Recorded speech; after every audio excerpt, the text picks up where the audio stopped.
महाराष्ट्रीय आणि भारतीय दोन्ही एकच आहे. आपणा सर्वांना नमस्कार. मला खूप आनंद वाटतोय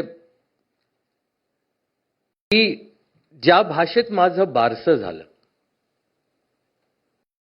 जी भाषा मी बोबड्यानी बोलायला लागलो, जी भाषा माझ्या आईने मला शिकवली म्हणून ती माझी मातृभाषा झाली,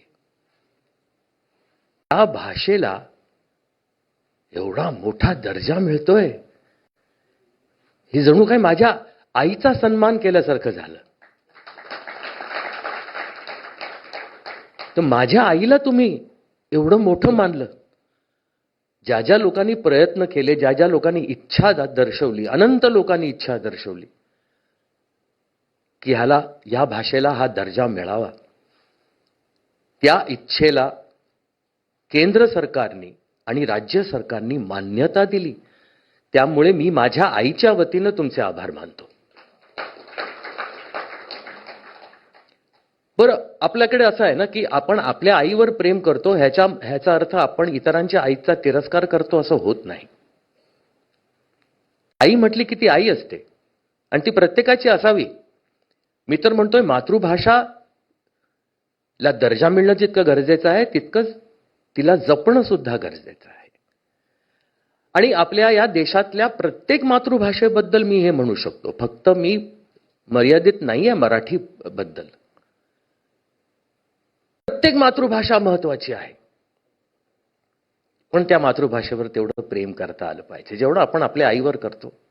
एवढं सोपं आहे ते समजणं, फार कठीण नाहीये, रॉकेट सायन्स नाहीये त्याच्यात काहीही. पण यानंतर मला तरी असं वाटतंय की ते सगळं घडेल. जो काही न्यूनगंड आहे या भाषेवरचा, तो कमी होत जाईल आणि पुन्हा एकदा या भाषेवरती आपण तसंच प्रेम करत राहू, करत लागू, जसं आपण सुरुवातीपासून करत होतो. या भाषेचं एक महत्वाची गोष्ट तुम्हाला सांगावीशी वाटते. मी चित्रपटातला माणूस आहे, त्यामुळे मी चित्रपटाचंच एक उदाहरण देऊ इच्छितो की आपल्या या भारतात 1913 साली पहिला चित्रपट बनला होता, जो दादासाहेब फाळकेंनी बनवला होता. आदरणीय दादासाहेब फाळके. तो चित्रपट मराठी होता. तो जरी मूकपट असला तरी तो मराठी होता, कारण तो मराठी माणसांनी बनवला होता. विचार मराठीत केला गेला होता. त्याची स्क्रिप्ट मराठीत लिहिली गेली होती. त्याचं दिग्दर्शन मराठीत झालं होतं. त्याच्या सूचना मराठीत झाल्या होत्या. त्यातले सगळे तंत्रज्ञ जे होते ते मराठी होते, कलावंत मराठी होते. त्या वेळेला स्टार्ट साऊंड वगैरे नसावा बहुतेक, तेव्हा सुरू असं म्हटलं जायचं किंवा कट असं म्हटलं नाही जायचं. बहुधा थांबा असं म्हटलं जायचं, कारण तीच भाषा सर्वांना माहित होती, अवगत होती.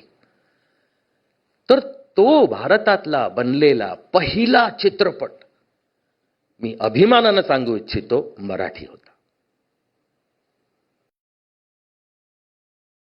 त्यानंतर बऱ्याचशा गोष्टी घडल्या, त्यामुळे मराठी थोडंसं मागे पडलं. पण काही लोक कार्यरत होते मराठी चित्रपट बनवून त्यांना पुढे आणण्याकरता.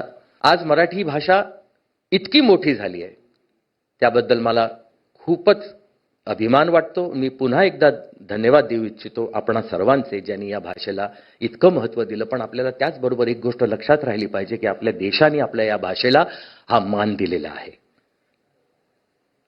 आपल्या या भाषेला या देशाने मोठं केलेलं आहे. त्यामुळे सर्व मराठी बांधवांना आणि महाराष्ट्राला, जो एक देशाचा भाग आहे, आपल्या भारताचा भाग आहे, त्या सर्वांना मला सांगावंसं वाटतं, आता आपलं कर्तव्य आहे की आपण या देशाला किती मोठं करतो. आणि ते आपण करूच.